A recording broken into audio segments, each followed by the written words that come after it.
Hello and welcome আরবাসি আর Gyanjyoti coaching centre, তোমাদের সবাইকে ওয়েলকাম।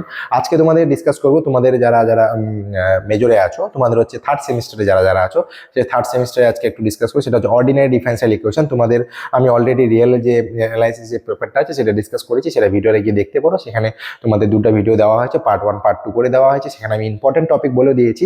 আজকে তোমাদের এখানে আমি তোমাদের একটা ভিডিও দেবো, সেটা হচ্ছে তোমাদের অর্ডিনারি ডিফারেনশিয়াল ইকুয়েশন। আমি চেষ্টা করবো পুরো মানে পিডিএফ মানে সিলেবাসটা যেটা আছে পুরো একটা ভিডিও দেওয়া, ঠিক আছে? আচ্ছা চলো, তো এখানে আমাদের ইম্পর্টেন্ট টপিকের মধ্যে কি কি পড়তে হবে না পড়ে একটু বলে দিই। দেখো লেখা আছে কি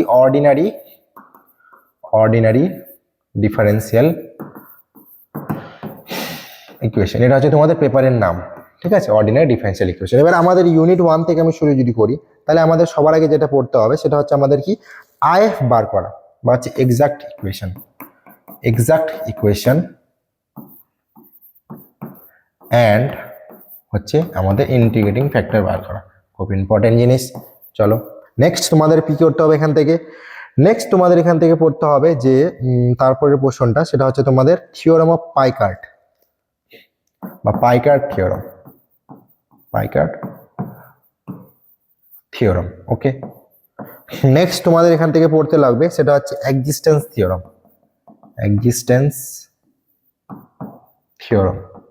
এই থিওরামগুলো কিন্তু তোমাদের অ্যাপ্লিকেশনস গুলো আছে, অ্যাপ্লিকেশনস আমি লিখে দিলাম ব্র্যাকেটে, অ্যাপ্লিকেশনস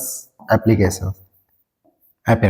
ওকে, নেক্সট যেটা আসবে সেটা হচ্ছে তোমাদের ফার্স্ট অর্ডার ডেরিভেটিভ কিছু solvable for X Y Z, solvable for X Y and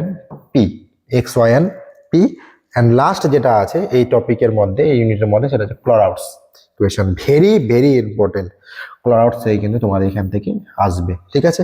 তাহলে ক্লরাউটস ইকুয়েশনটাও কিন্তু তোমাদের বলেই দিলাম, ক্লরাউটস ইকুয়েশন, ঠিক আছে? আচ্ছা তো তোমরা এটাকে স্ক্রিনশট নিয়ে নিতে পারো। তোমাদের ফার্স্ট ইউনিটের মেন টপিকগুলো একদম টপিকটা নিয়ে নাও। তোমাদের যদি কোনো ডাউট থাকে অবশ্যই বলবে আমাদের, ঠিক আছে? আচ্ছা চলো নেক্সট তোমাদের আছে কি ইউনিট 2। এবার ইউনিট 2 তে তোমাদের কি কি পড়তে লাগবে আমি সেখান থেকে একদম যেগুলো পড়তে হবে, যেগুলো পরীক্ষায় আসে সেগুলোই তোমাদের বলতেছি, ঠিক আছে?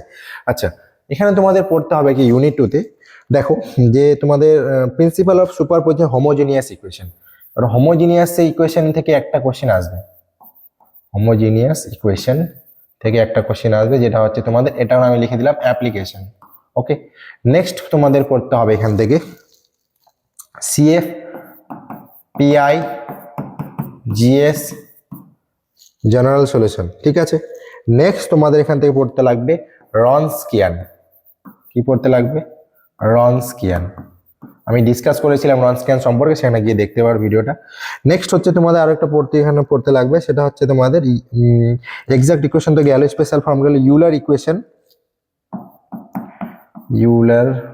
Equation method of undetermined coefficient,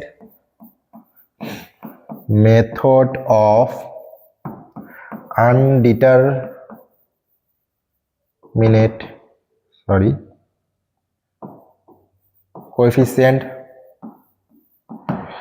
আচ্ছা, তারপরে যেটা পড়তে হবে তোমাদের এখান থেকে মেথড অফ ভেরিয়েশন অফ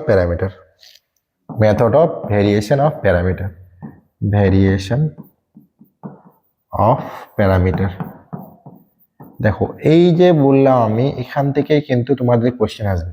ধরো নাও একটা কোশ্চেনের 3 মার্কে আসতে পারে, বা হচ্ছে এটা 3 or 4, এটা ধরো নাও 3 or 4, ইউলার 6।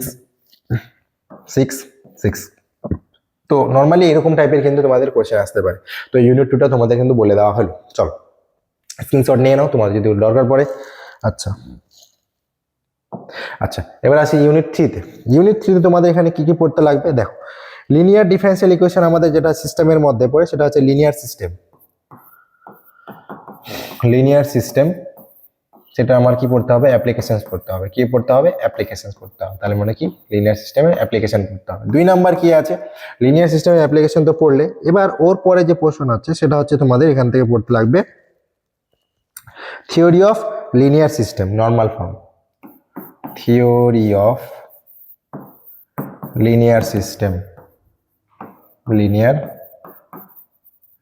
Normal form. আচ্ছা, নেক্সট তোমাদের পড়তে লাগবে এখান থেকে আর একটা ইম্পর্টেন্ট জিনিস, সেটা হচ্ছে তোমাদের interpretation of face plan. Interpretation of face plan. আচ্ছা, নেক্সট তোমাদের এখান থেকে আমি বলবো, ধরে নাও কিছু টু আননোন ইকুয়েশন দেওয়া থাকবে, autonomous linear autonomous system. Autonomous system, autonomous system থেকে কিন্তু একটা কোয়েশ্চেন শিওর থাকবে। অটোনোমাস সিস্টেম, যেগুলো আমি টপিক বলে দিচ্ছি এগুলো থেকে কিন্তু তোমাদের কোশ্চেন থাকবে, এর বাইরে আশা করি কোশ্চেন থাকবে না, দু একটা হয়তো এদিক ওদিক হতে পারে। এটা গেলে তোমাদের ইউনিট 3 ডান। ওকে ওকে, নেক্সট হচ্ছে তোমাদের ইউনিট 4। ইউনিট 4-এ তোমাদের আমি মনে করি পাওয়ার সিরিজের পুরোটাই করে যাও। পাওয়ার সিরিজের একটা বড় কোশ্চেন আসে, 6 মার্ক বা 8 মার্কেরও কোশ্চেন আসতে পারে, নর্মালি 6 মার্কেরই কোশ্চেন হয়। সেই পাওয়ার সিরিজ যেটা আছে, পাওয়ার সিরিজ যতটা তোমাদের কাছে গ্রো করার জিনিস আছে সেটা কিন্তু তোমরা এখান থেকে করে যেতে পারো। ইভেন আমাদের যে পিডিএফগুলো আছে সেই পিডিএফে কিন্তু আমাদের ইম্পর্টেন্ট যেগুলো আছে সেগুলো দেওয়া আছে, সেগুলো নোটসের মধ্যে সেই নোটসটা তোমরা নিতে পারো, কারণ তোমাদের এক্ষেত্রে সুবিধা হবে। কারণ আমি এই জন্য বারবার বলি যে ভিডিওটা তো দেখা ইম্পর্টেন্ট, সেটা তো ঠিক আছে, ভিডিওটা দেখতেছো ঠিক আছে, এই ভিডিওটার মধ্যে আমি ইম্পর্টেন্ট টপিকগুলো বলি, টপিকের মধ্যে তো কিছু কিছু অঙ্ক থাকে, সেই টপিকের মধ্যে অনেক অঙ্ক আছে, সেই টপিকের অঙ্কগুলো আমাদের করতে হবে, সেই অঙ্কগুলোর জন্য নিশ্চয়ই তোমাদের নোটসের প্রয়োজন হবে। ইভেন কারো কাছে থেকে থাকে তো ভেরি গুড, যদি না থেকে থাকে তোমরা অবশ্যই আমার সাথে যোগাযোগ করতে পারো। তো সেই নোটস কিন্তু তোমরা আমাদের কাছে পেয়ে যাবে এবং তোমাদের সেখানে একটা সাজেশন ভিত্তিক পেয়ে যাবা যে কোনটা পরীক্ষায় আসবে না আসবে, সেখানে তোমাদের কিন্তু মার্ক করে দেওয়া আছে, সেটা কিন্তু দেখলে তোমাদের অনেকটা সুবিধা হবে। তাও যদি কারো কোনো ডাউট থাকে অবশ্যই আমাদের সাথে যোগাযোগ করতে পারো। তাহলে তোমাদের মেজরের আমি আরেকটা পেপার ডিসকাস করে দিয়েছি, ইভেন এই পেপারটাও ডিসকাস করে দিলাম। কারো যদি কোনো ডাউট থাকে অবশ্যই আমাদের জানাবে। থ্যাংক ইউ আজকে ভিডিওর জন্য, সবাই ভালো থেকো, সুস্থ থেকো।